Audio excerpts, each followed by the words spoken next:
It's official now. The world has a new dictatorship, and it's not just any small country, economically irrelevant. I'm talking about one of the biggest countries in the world. Brazil has officially become a dictatorship. And we have just had our first political execution.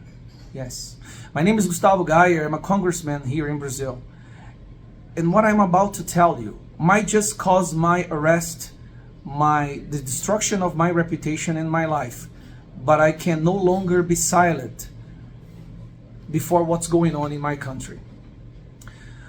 An innocent man who was arrested 10 months ago for no accusation, arrested without any charges, and has been in prison for 10 months, has just died in prison, being denied access to medical assistance.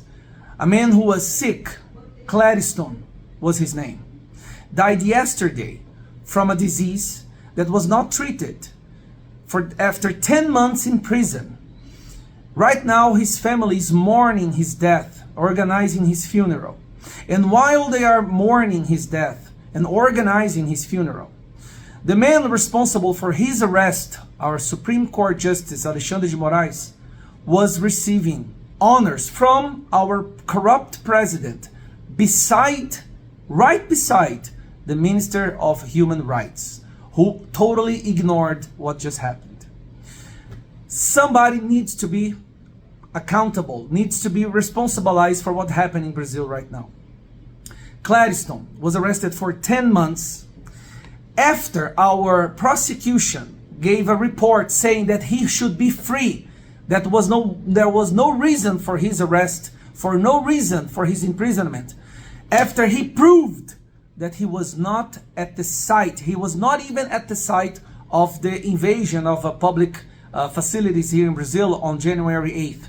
He was working, and he proved that he was working. Even though he proved he was arrested without charges, without access to medical assistance, with a fatal disease, he died in prison like a dog, like not even a human being. Somebody needs to do something about this. Here in Brazil, we no longer have justice. There is no constitution. And simply the fact that I am recording this video in English to spread this information to the world may be enough for my arrest as well.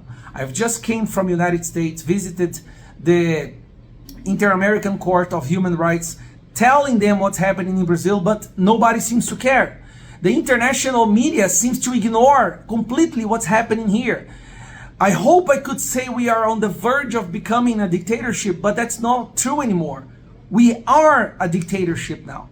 A dictatorship disguised as the democracy with the help of the mainstream media, who is also responsible for the death of Clariston. His family is crying as we speak, and as we speak, the man responsible for his illegal arrest is receiving honors from our corrupt president, who was taken away from prison and put in presidency in Brazil. I can no longer be silent about what's happening here. When the world needs to understand this, because if Brazil really become a dictatorship, the world will suffer a great damage economically, and maybe other countries will start doing exactly what's happening here, because it's a dictatorship of the justice. Our judiciary system is helping destroy our basic human rights. There is no freedom of speech in Brazil anymore. There is no freedom of self-defense. People are afraid to say what they think. And now, Clariston died in prison. And the president of the Senate, the only person who could do something about it, pretends that it's not happening. Here in Brazil, if you are in a position of the left, your life is worthless and your death is celebrated. I cannot understand how we collapsed so quickly in the last year, but that's the truth. Please help us. Spread this video. Share this video. The world needs to understand. People need to start looking at what's happening in Brazil. And this might as well be the last video that I record. But like I said, we can no longer be silent. God help us.